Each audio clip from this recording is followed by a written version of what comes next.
மார்பக வலிக்கு என்ன செய்வது? தாய்ப்பாலூட்டும் தாய்க்கு ஏற்படும் மார்பக வலிக்கு பட்டியலிடப்பட்டுள்ள 3 காரணமாக இருக்கலாம். மார்பில் பால் கட்டியதால் வீக்கம், சிறுபால் குழாய் அடைப்பு, மார்பகத்தில் நோய் தொற்று. ஒவ்வொரு காரணங்களை பற்றியும் விரிவாக விளக்கி அவைகளை எவ்வாறு சரி செய்வது என்பதனையும் நீங்கள் அறிந்து கொள்ள இந்த காணொளி உதவியாக இருக்கும். முதலில் பால் கட்டி வீக்கம் ஏற்படுதல். பால் நிறைந்து மார்பகம் கட்டி வீங்கி இருக்கும். முதல் சில நாட்களில் தாய்ப்பால் சுரக்க ஆரம்பிக்கும் போது சாதாரணமாக இது ஏற்படும். அடிக்கடி பால் கொடுக்கவில்லை என்றாலோ, சரியாக மார்போடு குழந்தை இணையாமல் பாலினை முழுதும் குடிக்காமல் இருந்தாலும் இது நடக்கும். உங்கள் இரு மார்பகங்களும் நிறைந்து கடினமாகவும் வலியுடனும் இருப்பதை நீங்கள் உணர்வீர்கள். மார்போடு சரியாக இணைந்து பால் குடிப்பது மிகவும் முக்கியமானது. எப்படி இதனை செய்வது என்பதில் ஐயமிருப்பின் மற்றவர்களின் உதவி பெற்று மார்போடு சரியாக இணைத்து பால் தரவும். மார்பினில் பால் கட்டி ஏற்படும் வீக்கத்தினை சரி செய்ய 6 ஆலோசனைகள். 1. பால் தருவதற்கு முன் வெதுவெதுப்பான சுத்தமான ஈர துணியினை மார்பின் மேல் சில நிமிடம் போடுவது பால் சுலபமாக வெளிவர உதவும். 2. மார்பகத்தினை மிருதுவாக நீவவும். வட்ட வடிவ சுழற்சி முறையில் நீவலாம்.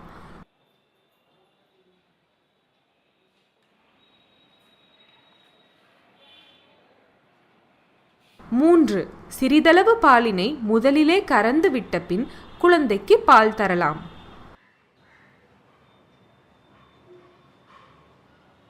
4. அடிக்கடி பால் கொடுக்கவும். ஒவ்வொரு 2 மணி நேரத்திற்கும் ஒரு முறை. முதலில் பால் தந்த மார்பிலிருந்து முழுவதும் குடித்த பின் அடுத்த பக்கத்தில் தரவும். 5. பாலூட்டும் அனைத்து நிலைகளையும் பயன்படுத்தவும். இதனால் மார்பகத்தின் அனைத்து பகுதிகளில் இருந்தும் பாலினை வெளியேற்ற இயலும். 6 மற்றும் கடைசி, குழந்தை பால் குடித்த பின் மார்பகம் லேசாகவும் மிருதுவாகும் வரை பாலினை கறக்கவும். பால் கட்டிய மார்பகங்கள் நோய் தொற்றிற்கு ஆளாகலாம். பால் கொடுத்த பின் 2 மார்பகங்களின் மேலும் ஈரமான குளிர்ந்த துணியினை 5 முதல் 10 நிமிடம் போடவும். மார்பகங்களின் வலி கணிசமாக குறைய இது உதவும்.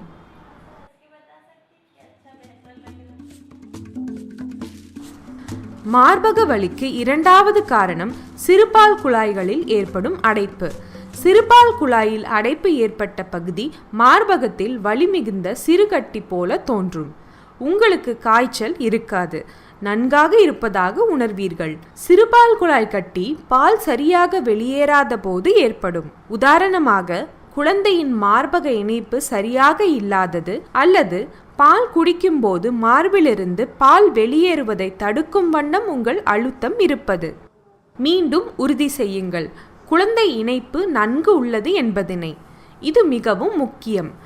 எப்படி செய்வது என்று சந்தேகம் இருப்பின் மற்றவர்களின் உதவினை பெறுங்கள். இந்த அடைப்பினை நீக்க குழந்தை நன்கு பால் குடித்து பாலினை மார்பிலிருந்து வெளியேற்றுவது முக்கியம். இதனை சரி செய்ய உதவ உங்களுக்கு 4 யோசனைகள். 1. 2 மணிக்கொரு முறையோ அல்லது எப்போதெல்லாம் குழந்தைக்கு பசி எடுக்கும் போதோ அடிக்கடி பால் தரவும். வலியுள்ள மார்பகத்தில் முதலில் பாலூட்டவும். பால் தர இயலவில்லை எனில் கறந்து எடுக்கவும். 2. வெதுவெதுப்பான ஈர துணியினை பாதிக்கப்பட்ட மார்பகத்தின் மேல் போடுவது பால் வெளிவருவதற்கு உதவும். 3. உங்களிடம் குழந்தை பால் குடிக்கும் போது லேசாக தொடர்ந்து அழுத்தத்தினை சிறுபால் குழாய் அடைப்பு உள்ள பகுதிக்கு தரவும். மார்பகத்தினை கவ்வி உறிஞ்சுவதன் மூலம் உங்கள் குழந்தையும் அழுத்தி பால் வெளியேற்றுவதன் மூலம் நீங்களும் உதவுகிறீர்கள்.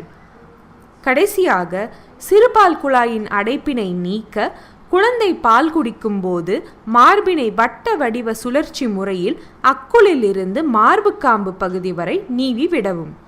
சில தடவை குழந்தை நன்கு பால் குடித்த பின் அடைப்பு குறைய ஆரம்பித்து ஓரிரு நாட்களில் முழுவதும் சரியாகிவிடும்.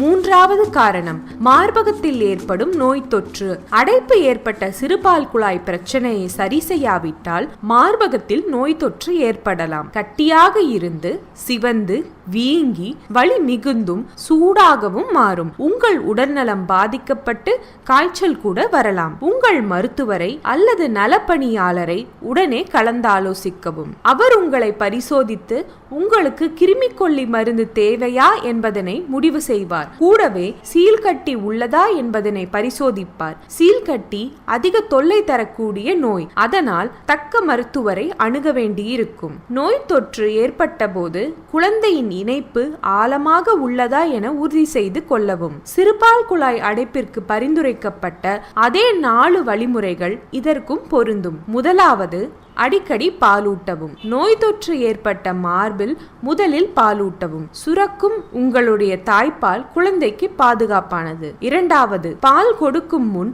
வெதுவெதுப்பான ஈரமான துணியினை பாதிக்கப்பட்ட மார்பகத்தின் மேல் போடவும். மூன்றாவது, லேசாக மார்பகத்திற்கு அழுத்தம் தரவும். கடைசியாக, மிகவும் மென்மையாக பாதிக்கப்பட்ட மார்பகத்தினை குழந்தைக்கு பாலூட்டும் போது நீவி விடவும்.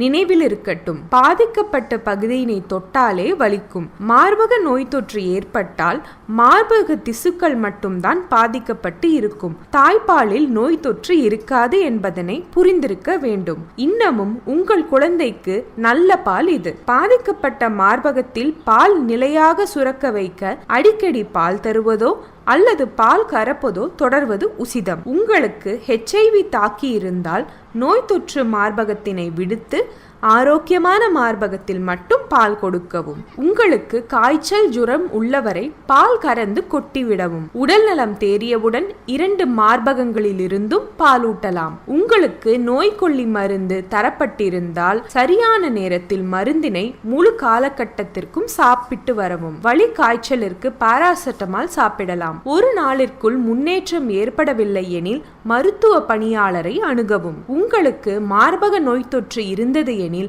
நோயுற்று இருக்கிறீர்கள் என்பது உறுதி. ஓய்வு எடுக்கவும். வேலை செய்ய வேண்டாம். அதிக அளவு நீராகாரங்கள் பருகவும். உங்களோடையே குழந்தையை வைத்துக் கொள்ளவும். அடிக்கடி பாலூட்ட முடியும்.